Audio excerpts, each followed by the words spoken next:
Hi, this is Mami N, your Mami Negosyo. And in today's video, I want to share with you my answer to the question, what are the effective strategies to address high employee turnover related to organizational structuring, rule implementation, and establishing clear role accountabilities. Now, that long question was the question asked by Reina in our free 30-minute mentoring call. Now, before I forget, if you have not done so, may I invite you to hit the like and subscribe buttons below so that you will be notified when I answer more questions like this, especially long questions like this. So, let's talk about the effective strategies to address high employee turnover that's related to your organizational restructuring or rule implementation or establishing clear role accountabilities. That means your business is growing, so things are changing in your organization and employees are now leaving and you don't know what to do.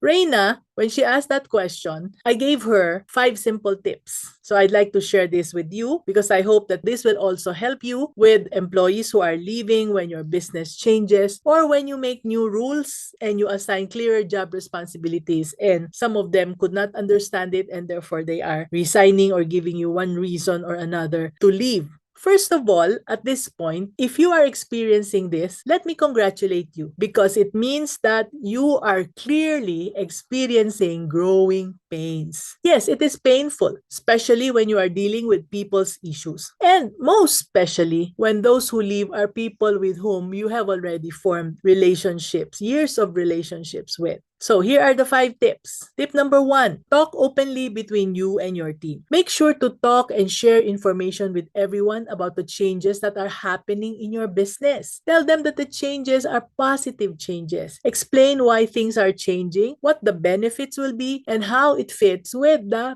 business goals that you have. This will help your employees feel that they are included and they will be less worried. You see, this happened to me many years ago when we started to computerize. At that time, the buzzword was downsizing. I don't know if you were born at that time already, but everybody was computerizing and people were forced to resign because if you cannot adapt to computerization, then you will be asked to resign. So there was a rumor that the computers are being installed so that we would be replacing some of the people in the business with the machines. It was a period of chaos as each employee was starting to get scared that she would be the next one who would be replaced. And at the same time, they were bickering also because each one was trying to show us that she was better than the other to prove that she should be the one to stay and the other should be the one who has to be replaced. Now, it was only when we explained to the whole group that the computers were to help them work less and work faster and that nobody will be replaced that the chaos died down. Now, tip number 2, work together with your team. Involve your employees in the decision-making process whenever possible. Ask for their ideas and thoughts about the changes that you intend to make, as well as the ones that are already happening around them. Now, this makes them feel important and more connected with the company. Just like what happened when we computerized. Once everybody knew what was happening, instead of the heavy negative energy in our office, we suddenly felt the positive, excited feeling around the computer training. We laughed at our boo-boos that are related to computerization, and the fake news about computers that circulated around became very funny. Talking about funny, a very funny story that kept us laughing was about floppy disks. I don't know if you have heard of floppy disks. I hope some of you remember the ancestor of the thumb drive, which came from the diskettes, which evolved from bigger floppy disks. These were softer and they were round but encased in something that was square. So anyway, one day, one of the ladies was shaking a floppy disk off the table before inserting it to the disk drive for the floppy disk. We used to have disk drives in our computers.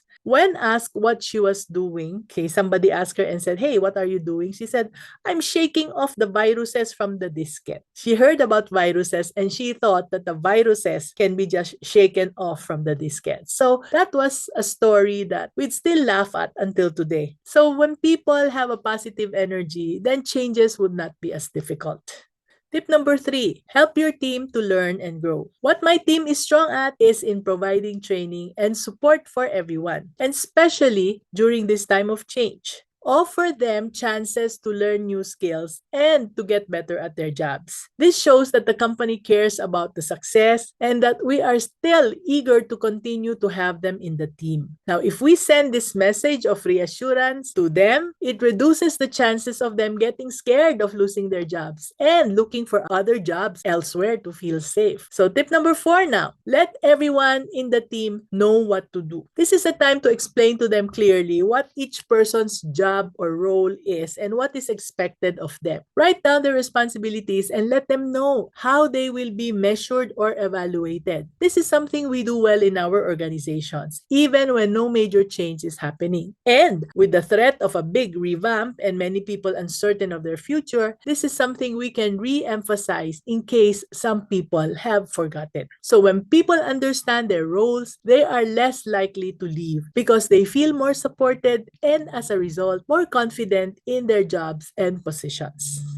And lastly, tip number 5, support and appreciate everyone in your team. Whenever change occurs, whether it's a good change or a bad change, we all need support. In times like this, when employees feel uncertain about their future, we need to intensify our help or our support to our employees. One thing we can do to guide them through the changes is by offering assistance and recognition. Give them resources, guidance, and praise for their hard work. Notice and celebrate their achievements along the way to keep up motivation and to make them feel valued. Now, just a word or a pat on the back will go a long, long way and will surely help build employee loyalty for a long, long time. Now, remember, using these tips can help reduce employees leaving when a company goes through changes. It's important to communicate well, to involve everyone, to provide support, to clarify the roles, and to show appreciation to build a positive and engaged team. Was that helpful? Reina asked this question in our one-on-one sessions, in our free Zoom calls on our Q&A Tuesdays. If you too have questions or if you're interested in learning how to grow your business by growing your people, please tell us in the comments below, okay? And we'll get back to you. Or if you need free business mentoring, sign up to our Q&A Tuesdays where you can get into a 30-minute Zoom call with me and it's totally free.